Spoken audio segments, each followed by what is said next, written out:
Sahabat sekalian, pada kesempatan kali ini kita akan membahas tentang cara menjadi manusia baru dalam 7 hari. Menjadi manusia baru artinya berubah secara fundamental dari dalam hati, meninggalkan kebiasaan, pola pikir, dan sifat lama yang buruk, lalu menggantinya dengan versi diri yang lebih baik. Bukan cuma ganti baju, tapi ganti sistem operasi dari diri kamu. Dalam dunia sains dan teknologi komputer, terdapat sebuah istilah jaringan saraf tiruan. Konsep dasarnya sangat sederhana. Ada stimulus yang masuk dalam sistem akhir. Jadi, informasi yang kita terima tidak langsung menjadi tindakan, melainkan harus diproses terlebih dahulu oleh pikiran kita. Hasil akhir dari proses tersebut bisa sangat beragam. Ada yang memilih untuk mengabaikannya, ada yang mencatatnya, dan ada pula yang memilih untuk mendalami informasi tersebut. Berdasarkan algoritma media sosial saat ini, mayoritas dari kita mungkin sedang berada di fase merasa jenuh atau jalan di tempat dalam hidup. Ketika mencoba mencari solusi dengan menonton video motivasi, terkadang kita justru merasa nasihat-nasihat tersebut hanya sekedar kata-kata tanpa tindakan nyata. Hal ini wajar terjadi, karena pesan yang disampaikan oleh para motivator seringkali terasa kurang nyambung. Hal ini wajar terjadi, karena pesan yang disampaikan oleh para motivator seringkali terasa kurang nyambung dengan situasi sulit yang sedang kita hadapi. Ketika kondisi hidup kita sedang berada di titik terendah, mendengarkan kisah sukses orang-orang yang sudah jauh di depan, bahkan mungkin ratusan langkah di depan kita bisa merasa sangat melelahkan. Perbedaan tingkat kesejahteraan atau kesuksesan yang begitu besar dan vertikal seringkali justru memicu rasa malas serta membuat kita enggan menerima informasi tersebut. Informasi itu terasa tidak membumi dan sulit diterapkan pada kondisi kita saat ini. Bagaimana jika sebenarnya ada sebuah cara atau tombol khusus untuk mereset kehidupan kita? Mirip seperti dalam sebuah permainan game. Ketika permainan terasa buntu atau keliru, kita bisa menekan tombol reset untuk kembali memulainya dari titik awal. Topik inilah yang ingin kita bahas, bukan sekedar bagaimana memulai dari angka 0, melainkan cara mengembalikan kondisi pikiran kita ke titik netral. Sahabat sekalian, mari kita analogikan otak manusia seperti sebuah superkomputer atau smartphone yang memiliki kapasitas luar biasa untuk menampung informasi. Namun, secanggih apapun ponsel yang kita miliki, jika sistem operasinya tidak pernah diperbaharui dan terlalu banyak membuka aplikasi secara bersamaan, perangkat tersebut pasti akan mengalami gangguan. Tombol tidak lagi responsif. Hal serupa sama juga terjadi pada otak kita. Sahabat sekalian, dampak buruk terlalu banyak membuka tab pikiran. Penyebab utama seseorang merasa jalan di tempat adalah karena mereka terlalu banyak membuka tab pikiran yang tidak penting dan tidak relevan. Contoh paling umum yang sering membuat kita menyesal adalah: yang pertama, terjebak pada masa lalu. Terus-menerus merenungkan penyesalan masa lalu, meratapi nasib keluarga, atau memelihara trauma masa lalu seolah-olah hal itu tidak bisa diubah. Membuka tab masa lalu secara berulang-ulang hanya akan menguras energi dan memicu stres kronis. Yang kedua, khawatir berlebihan pada masa depan. Terlalu cemas memikirkan hal-hal yang belum terjadi, seperti kapan bisa sukses, kapan bisa memiliki penghasilan besar, atau kapan bisa menikah. Bahaya mengonsumsi konten keluhan. Sangat disayangkan, di era media sosial ini banyak sekali waktu kita habis untuk mengonsumsi konten hiburan yang kurang bermanfaat. Salah satu jenis tab pikiran negatif yang paling disukai sekaligus merusak adalah tab keluhan.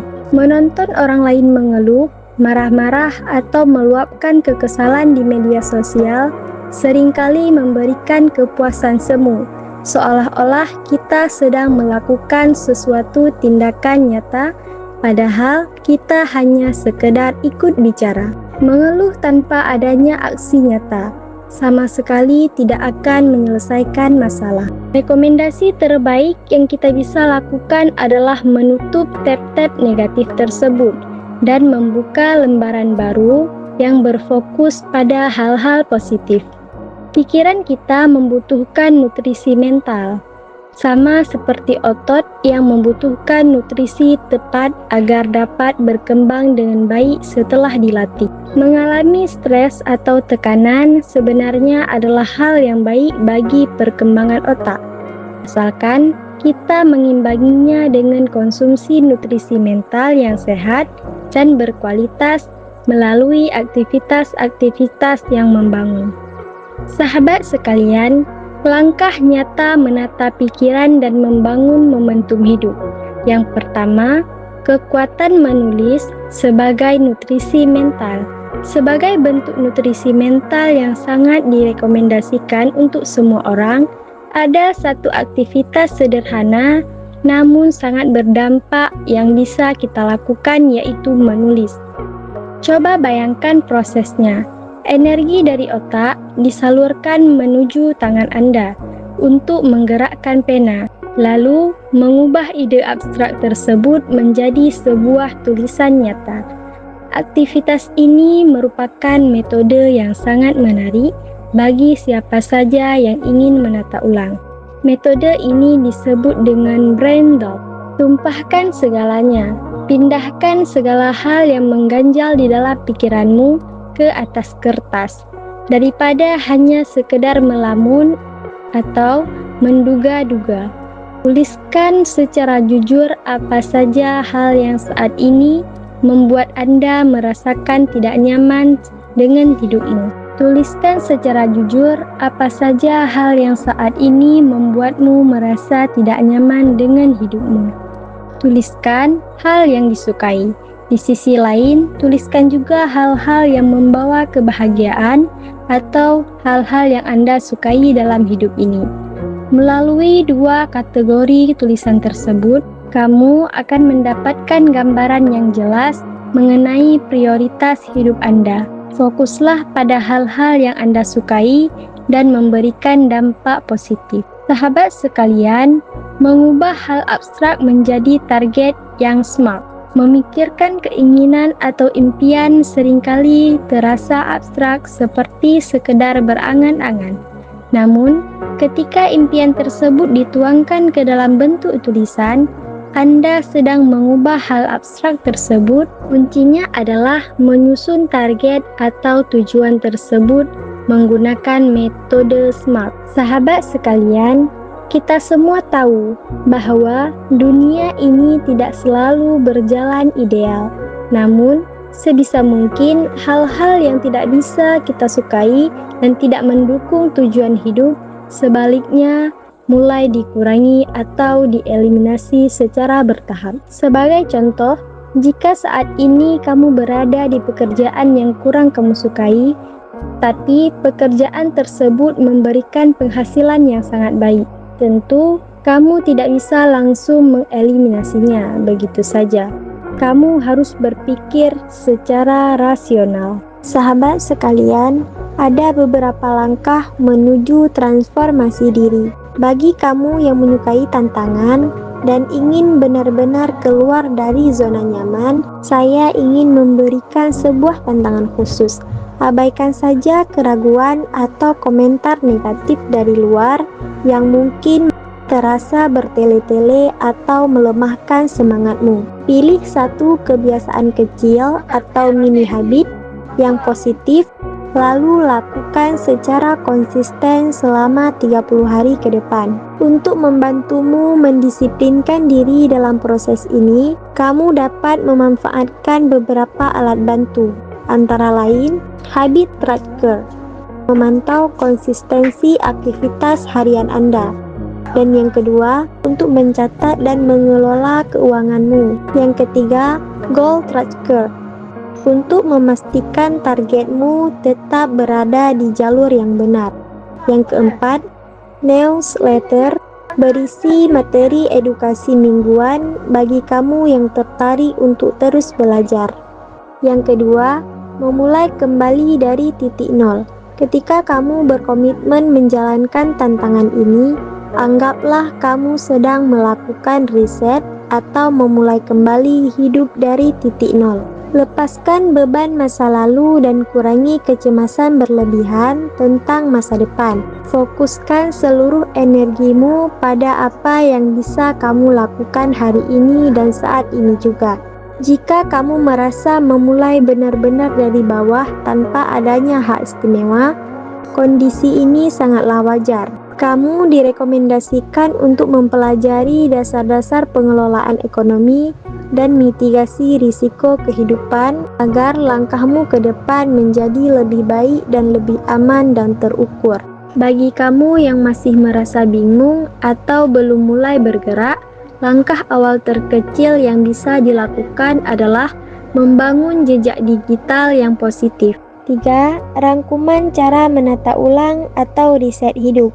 Sebagai kesimpulan, mari kita ulas kembali langkah-langkah sederhana untuk menata ulang kehidupan yang sedang terasa jenuh atau berjalan di tempat. 1.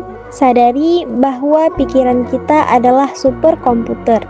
Otak kita menyerap segala hal secara otomatis. Oleh karena itu, saringlah informasi yang masuk, karena apa yang Anda konsumsi akan sangat memengaruhi pola pikir Anda. 1. Sadari bahwa pikiran kita adalah superkomputer. Otak kita menyerap segala hal secara otomatis. Oleh karena itu, saringlah informasi yang masuk, karena apa yang kamu konsumsi sangat akan mempengaruhi pola pikirmu.